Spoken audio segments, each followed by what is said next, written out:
Media உங்கள் கனவா? படிக்கும் அனைவருக்கும் internship placement. Pandey school of journalism short term கோர்ஸில் உடனே சேர 7338824242. சேலம் மாவட்ட இந்து மக்கள் கட்சியின் சார்பில் ராம நவமி திருவிழாவை அயோத்தியாபட்டினம் ராமர் கோவிலிலே இருந்து ஒரு ராம ரத யாத்திரை திருவீதி உலா ஏற்பாடு செய்யப்பட்டிருந்தது. இது ஒரு ஆன்மீக நிகழ்ச்சி. ஒவ்வொரு வருடமும் ராமநவமி வெகு சிறப்பாக இந்த பகுதியிலே கொண்டாடப்படக்கூடிய ஒரு நிகழ்ச்சி. நாடு முழுக்க ராமநவமி வெகு சிறப்பாக நடைபெற்றது. ஆனால் சேலத்தில் மட்டும் நம்முடைய சேலம் மாவட்ட அல்லது சேலம் மாநகர காவல்துறை இந்த ராமநவமி திருவிழா அதற்கு தடை விதித்து அவர்கள் உத்தரவு பிறப்பித்திருந்தார்கள். அதற்கு எதிராக நாம் நீதிமன்றத்தை அணுகியிருந்தோம். நீதிமன்றத்திலே நீங்கள் ஊர்வல பாதையை மாற்றிக்கொள்ளுங்கள், நேரத்தை மாற்றிக்கொள்ளுங்கள் என்கிற அறிவுரையெல்லாம் வழங்கி நீதிமன்றத்திலே வேண்டுமென்றே உள்நோக்கத்தோடு இந்த வழக்கை இழுத்தடித்து ராமநவமி நன்னாளிலே அந்த விழாவை நடத்த முடியாதபடி செய்துவிட்டார்கள். நேற்றைய தினம் அந்த மனு மீண்டும் விசாரணைக்கு வந்தது. ராமநவமி முடிந்து விட்டது என்று சொன்னார்கள். ராமநவமி விழா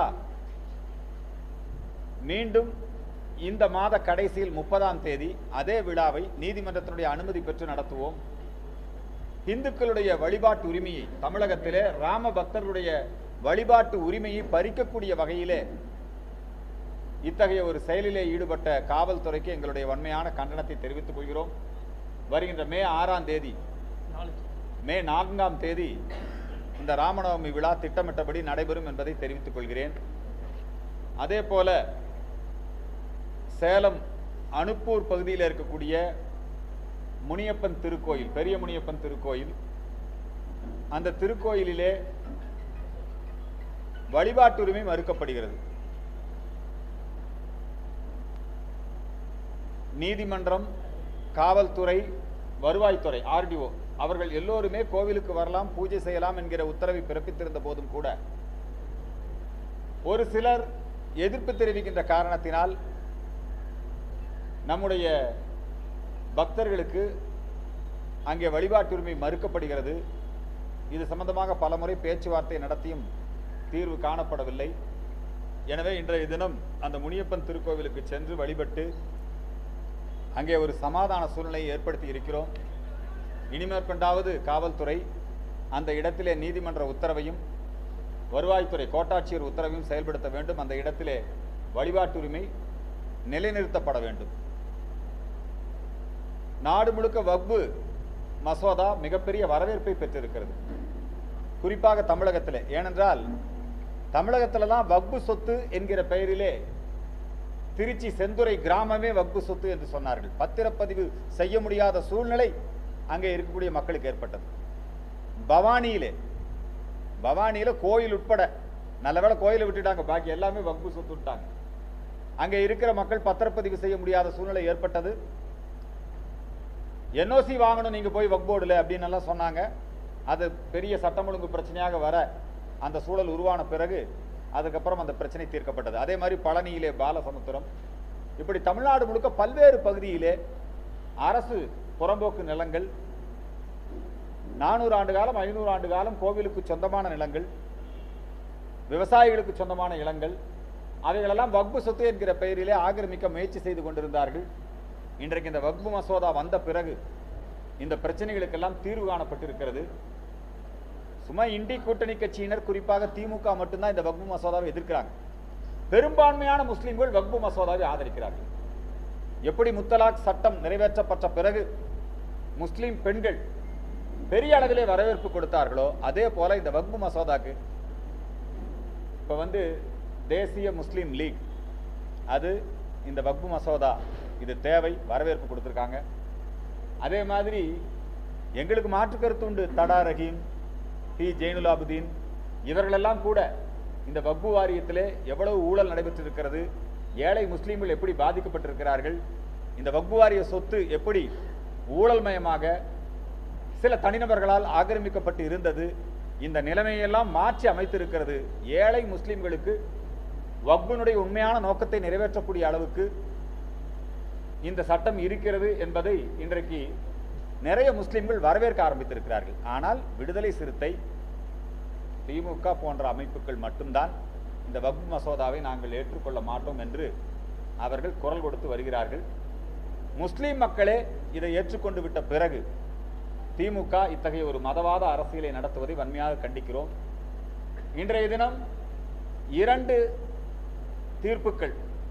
ஒன்று, ஆளுநர் அவர் சட்டசபையிலே நிறைவேற்றப்பட்ட மசோதாக்களை அதற்கு ஒப்புதல் வழங்காமல் காலதாமதம் செய்கிறார் என்கிற ஒரு வழக்கு உச்சநீதிமன்றத்திலே விசாரணைக்கு வந்து குறிப்பிட்ட கால வரையறை செய்து இப்படி ஒப்புதல் வழங்காமல் தாமதிக்க கூடாது, நீங்க இந்த 10 மசோதாக்கள் ஒப்புதல் வழங்காமல் நிறுத்தி வைத்திருக்கிறீர்கள், எனவே உச்சநீதிமன்றத்திற்கு இருக்கக்கூடிய அந்த அதிகாரம் 142வது பிரிவு, இதுக்கு முன்னாடி வந்து பேரறிவாளன் வழக்கிலே ஆளுநர் மற்றும் ஜனாதிபதி மாளிகையிலே இந்த சட்டங்கள் நிறைவேற்றப்பட்டு, விடுதலை சட்டங்கள் நிறைவேற்றப்பட்டு அது தேங்கி கிடந்தது. காலதாமதத்தை மையமாக வைத்து உச்சநீதிமன்றமே விடுதலை செய்தது அந்த 142ங்கிற அந்த அதிகாரத்தை பயன்படுத்தி. இப்போ அதே அதிகாரத்தை பயன்படுத்தி இன்றைக்கு உச்சநீதிமன்றம் இந்த 10 மசோதாக்களும் நிறைவேறியதாக இந்த கணத்திலிருந்து நிறைவேறுகிறது என்று அறிவித்திருக்கிறார்கள். இதை வந்து திமுகவினர் கொண்டாடுகிறார்கள். அதுக்கடுத்தது இன்னொரு நம்முடைய தமிழகத்திலே உயர்நீதிமன்றம் அவங்க ஆளுங்கட்சியை கடுமையாக விமர்சித்திருக்கிறார். நீங்க எங்க கிட்ட டாஸ்மாக் விவகாரத்துல வழக்கு போட்டுட்டு அதுக்குள்ள நீங்க ஏன் உச்சநீதிமன்றத்துக்கு போறீங்க? யாரை காப்பாத்துறதுக்கு போனீங்க? நீங்க இந்த உயர்நீதிமன்றத்தை நம்பலையா? கடுமையான கண்டனங்களை தெரிவித்திருக்கிறார்கள். இந்த டாஸ்மாக் விவகாரத்திலே ஊழல் நடைபெற்று இருக்கிறது என்பது அம்பலமாகி இருக்கிறது. அரசு துறையிலேயே, குறிப்பாக டாஸ்மாக் அது அரசு அலுவலகம் தான், அதிலேயே வந்து இடி சோதனை நடைபெற்று இருக்கிறது. 1000 கோடி ரூபாய் ஊழல் நடைபெற்று இருப்பதாக குற்றச்சாட்டு உருவாகி இருக்கிறது. இந்த குற்றச்சாட்டை நீதிமன்றத்திலே நேரடியாக சந்திப்பதற்கு துணிச்சல் இல்லாமல் நீதிமன்றத்தில் மேல் நீதிமன்றத்துக்கெல்லாம் போய் வழக்கு பதிவு செய்து அதை இழுத்தடித்து அந்த மாதிரியான ஒரு ஸ்ட்ராட்டஜியை வேறு மாநிலத்துக்கு மாற்றலாமா அல்லது உச்சநீதிமன்றத்துக்கு போகலாமா, இப்படியான ஒரு ஸ்ட்ராட்டஜியை பயன்படுத்தி அந்த லஞ்ச ஊழல் குற்றச்சாட்டில் இருந்து தப்பித்துக்கொள்ள முயற்சித்துக் கொண்டிருக்கிறார்கள். இதை நம்முடைய தமிழக உயர்நீதிமன்றம் மிக கடுமையாக இந்த ஆளுங்கட்சியை கண்டனம் செய்திருக்கிறது. பொதுவாக மேதக ஆளுநர் அவர்கள் மக்கள் நலத்திட்டங்கள் சார்ந்த எல்லா மசோதாக்களுக்கும் விரைவிலேயே ஒப்புதல் கொடுத்திருக்கிறார். ஆனால் இந்த பல்கலைக்கழக மசோதா, இந்த நீட் விலக்கு, இது மாதிரியான அரசியல் சார்பு அத்தகைய விஷயங்களை மட்டும்தான் நிலுவையிலே வைத்திருந்தார். மேற்கொண்டு நம்முடைய மேதக ஆளுநர் RN ரவி அவர்கள் இதிலே உரிய சட்ட நடவடிக்கைகள் மேற்கொள்வார். ஏன் தெரியுமா? இதே மாதிரியான ஒரு சட்டத்தை ஜெயலலிதா அம்மா கொண்டு வர முயற்சி செய்தார். என்ன சட்டம்னா, பல்கலைக்கழக வேந்தராக முதலமைச்சராக இருக்கலாம். அந்த சட்டத்தை கொண்டு வந்த போது மிக கடுமையாக எதிர்த்தவர் அன்பழகன். திராவிட முன்னேற்ற கழகத்தினுடைய பொதுச் செயலாளராக இருந்த அன்பழகன் அவர்களும் ஐயா கருணாநிதி அவர்களும் இருவருமே சட்டசபையிலே எதிர்த்ததோடு மட்டுமல்ல, அந்த சட்டத்திற்கு எதிராக வாக்களித்தது மட்டுமல்ல, நீதிமன்றத்துக்கும் போனார்கள். என்னடி நீதிமன்றத்துக்கு போனாங்க? அரசியல்வாதிகள், முதலமைச்சர் அவர்கள் வேந்தர் பதவி வைக்க கூடாது, கல்வியாளர்கள் தான் வேந்தர் பதவியிலே இருக்க வேண்டும். திமுக தான் போச்சு. ஆனா இன்னைக்கு திமுக என்ன சொல்லுது? கல்வியாளர்களை விட அரசியல்வாதிகள், முதலமைச்சரே வேந்தராக இருக்கலாம் அப்படிங்கிற இந்த நிலைப்பாட்டுக்கு அவங்க இன்னைக்கு வந்திருக்கிறாங்க. இது திமுகவுடைய இரட்டை வேடத்தை காட்டுகிறது.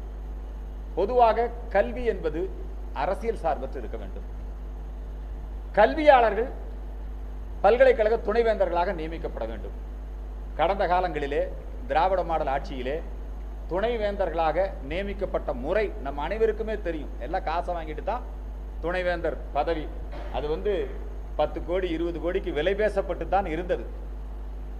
பாரதிய ஜனதா கட்சி பொறுப்புக்கு வந்த பிறகு தமிழக ஆளுநராக RN ரவி அவர்கள் நியமிக்கப்பட்ட பிறகுதான் கல்வியாளர்கள் இந்த துணைவேந்தர் பதவி நியமனத்திலே கல்வியாளர்கள் நியமிக்கப்பட்டார்கள். அதிலே இருக்கக்கூடிய லஞ்ச ஊழல் ஒழிக்கப்பட்டது. ஆகவே இதை அவர்கள் சட்டசபையிலே தங்களுக்கு இருக்கக்கூடிய மெஜாரிட்டியை பயன்படுத்தி கொண்டு இந்த நிலையை மாற்றி அமைக்க வேண்டும் என்று திமுக முயற்சி எடுத்துக் கொண்டிருக்கிறது. அதிலே இன்றைக்கு அவர்களுக்கு ஒரு தற்காலிக வெற்றி கிடைத்திருக்கிறது. ஆகவே இந்த நிலைமை மாறும். இதற்குரிய சட்ட போராட்டத்தை மேல் நடவடிக்கையிலே நம்முடைய மேதகு ஆளுநர் அவர்கள் நடத்துவார்கள் என்று நாங்கள் நம்புகிறோம். தமிழகத்திலே கம்யூனிஸ்ட் கட்சியினுடைய மாநாடு 3வது முறையாக அகில இந்திய மாநாடு மதுரையிலே நடைபெற்றது.